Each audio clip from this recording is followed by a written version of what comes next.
নিক্কো থেকে সবাইকে সুপ্রভাত। গতকালের বেড়ানো যেখানে শেষ করেছিলাম আজ সেখান থেকেই শুরু। একদম সকাল সকাল 9টার আগেই পৌঁছে গেলাম তোসুগু শ্রাইন।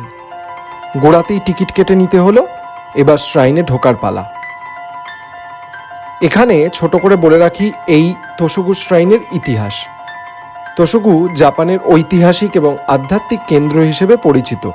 এটা একই সঙ্গে ইউনেস্কো হেরিটেজ সাইটও।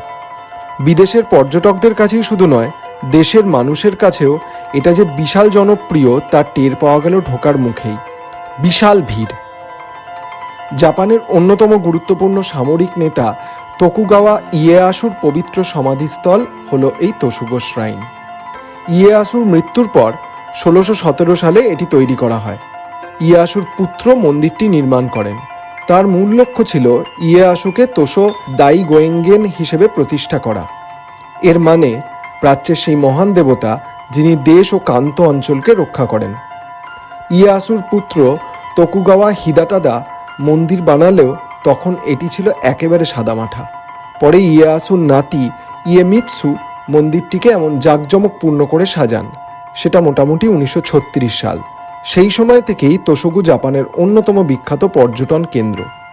চলুন এবার ঢুকে পড়া যাক শ্রাইনের ভেতরে।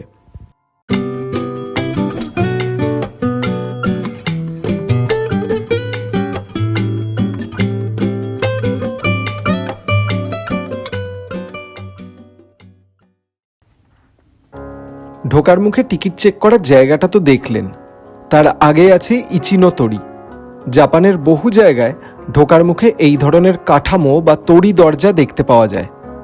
এর অর্থ পরের অংশটি পবিত্র কোনো জায়গা। তোসুগুর ইচিনোতরি পেরিয়ে আসার পরে টিকিট কাউন্টার, তারপরে মন্দিরের মূল ফটক বা ওমোতেমন। উত্তেজিত মন নিয়ে এই পর্ব পেরিয়ে এলেই পবিত্র আস্তাবল বা সিনকিউ, মন্দিরের প্রথম অংশ। এর দেওয়ালেই রয়েছে বিশ্ববিখ্যাত কাঠের খোদাই 3 জ্ঞানী বাঁদর, মিজারু, কিকাজারু এবং ইওয়াজারু, যারা মন্দ দেখে না, মন্দ শোনে না, মন্দ কথা বলে না। মহাত্মা গান্ধীর জীবন দর্শনে 3 বাঁদর, বাপু কেতন বান্দরের প্রতীকী উপস্থিতির কথা তো কম বেশি সব ভারতীয়ই শুনেছেন। তাকেও এই বাদরের মূর্তি উপহার দিয়েছিলেন জাপানের সাধু নিচিদাৎসু ফুজি। সেখান থেকেই ভারতে জনপ্রিয় হয় এরা। পরে সারা পৃথিবীতেই ছড়িয়ে পড়েছে এদের মূর্তি। তারাই এখন আপনাদের সামনে। মিজারু, কিকাজারু এবং ইওয়াজারুকে দেখার পরে এবার মন্দিরের দ্বিতীয় ভাগে প্রবেশের পালা। একটু এগিয়ে ডান দিকে ঘুরতেই ইয়োমেই মন গেট। এই গেটটি তোসুগু শ্রাইনের মুকুটমণি। আরও একটা নাম আছে এই গেটের, হিগুরাশি নোমন। এর অর্থটাও খুব মজার। এর মানে সারাদিন ধরে দেখার মতো একটা ফটক। সারাদিন ধরে দেখার মতোই বটে।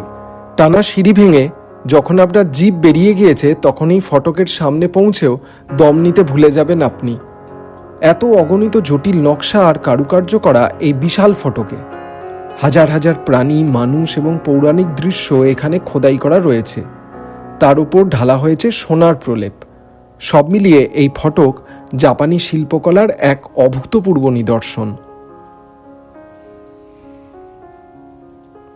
ফটক পেরিয়ে এলেই শ্রাইনের মূল পুজোর ঘর বা হোন্ডেন। হোন্ডেন ছাড়িয়ে আর একটু এগোলেই মন্দিরের তৃতীয় অংশ, বলা ভালো সবচেয়ে ভিতরের অংশ। তার আগে আবার একটা ফটক।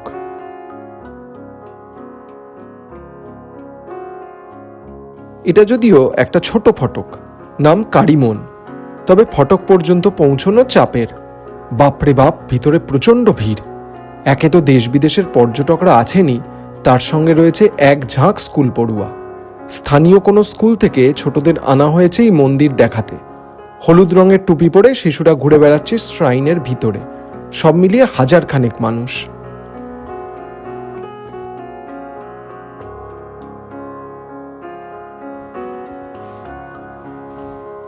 কারিমন পর্যন্ত পৌঁছতে বেশ ভিড় ঠেলতে হবে, তাই পাশের দালানে একটু বসা যাক।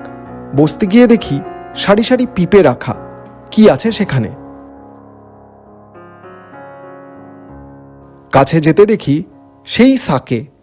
গতকাল জাপানের যে বিখ্যাত পানীয় চেখে দেখেছিলাম আমরা, জাপানের রাইস ওয়াইন সাকে। এই মন্দিরের নানা কাজের অবিচ্ছেদ্য অঙ্গ এই সাকে। এবার কারিমন পেরিয়ে ভেতরে ঢুকতে হবে। দরজার কাছে পৌঁছে দেখি সবাই মোবাইলে কিসের যেন ছবি তুলছেন।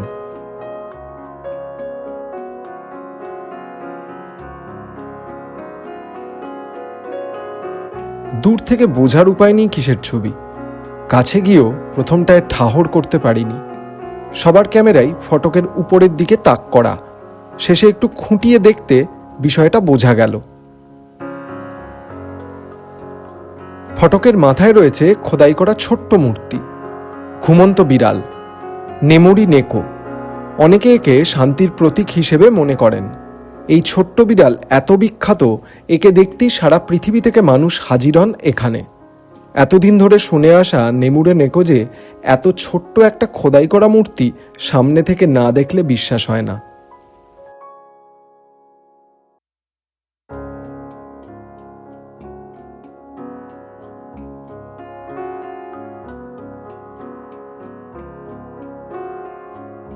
এরপরের পথটা কিছুটা চড়াই আর মাঝে মাঝে দীর্ঘ পাথরের রাস্তা।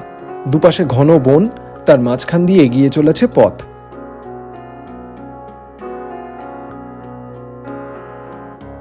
পথ চলতে চলতে এবং সিঁড়ি ভাঙতে ভাঙতে অনেকেই ক্লান্ত হয়ে দাঁড়িয়ে পড়ছেন। দুদণ্ড বিশ্রাম নিয়ে আবার এগিয়ে চলা।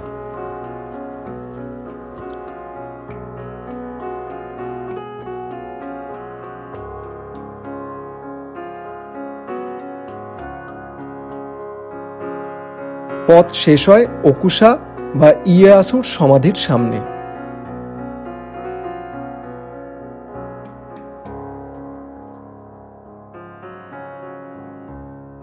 সবচেয়ে মজার কথা, যাকে কেন্দ্র করে যে সমাধির কারণে গড়ে তোলা হয়েছে এই মন্দির, সেই জায়গাটি এই মন্দিরের সবচেয়ে জাঁকজমকবিহীন একটা স্থান।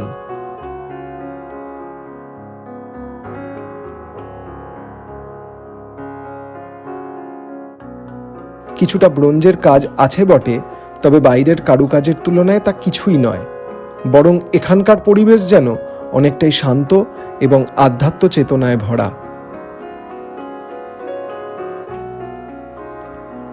ওকুসার ধারে রয়েছে আর এক ঐতিহাসিক স্থান, জাপানের বিখ্যাত উইশ গ্রান্টিং ট্রি।